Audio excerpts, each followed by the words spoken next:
After months and months of seeing Hashem's control of every facet of creation, after months and months of being warned, Pharaoh is given the final warning.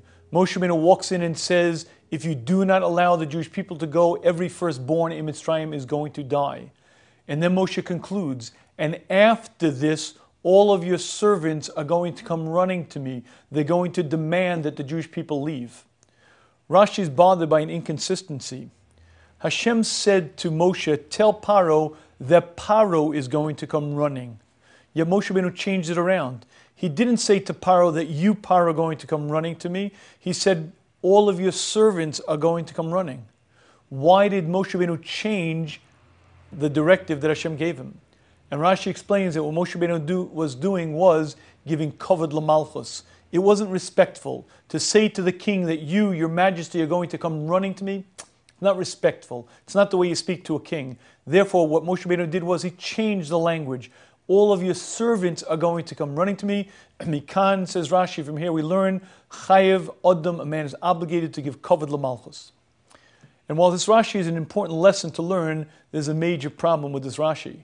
And that is, if you think of all the kings in history who are undeserving of respect, Pharaoh would be way up there.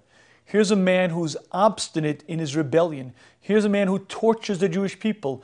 Here's a man who turns his entire nation towards tyranny and oppression of the Jewish people. This is not a malchus of goodness. This is not a king who respects the Jews. This is a king who bleeds, tortures, and oppresses the Jews with every ounce of his energy. Why would Moshe Rabbeinu treat such a man with respect? Surely this man is not deserving of respect. And I believe the answer to this question is, there is the individual and the institution. The individual may be a lout, he may be a Russia, and as an individual I may not respect him, but he occupies a position. As long as he occupies that position, I have to treat that position, I have to treat that institution with honor. He is the king. I may think about him what I think about him. I may regard him as an individual of tremendous wickedness, but the bottom line is he is the king, and the Torah obligates us to respect the institution. A man is in charge. The man is in power. He is the king, and every person in that kingdom must respect him, despite the fact that he as an individual may not be righteous and may not be appropriate. And I believe this is a tremendous lesson to us in our current times. Never in the course of history have the Jewish people enjoyed such absolute freedom, such beautiful conditions. We live in a land that offers us everything imaginable, rights, freedoms, everything that we could possibly need, and all they ask is that we obey the laws of the land and act appropriately.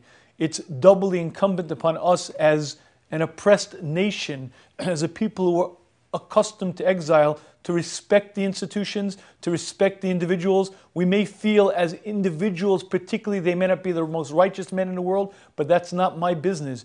If the man occupies a position of power, whether it be a mayor, a governor, a senator, or the presidency, that man represents Malchus, and it's incumbent upon every Jew to respect the institution. My feelings about the individual are my feelings, but as long as he occupies that position of power, it's an obligation upon me to respect him. I have to respect the institution.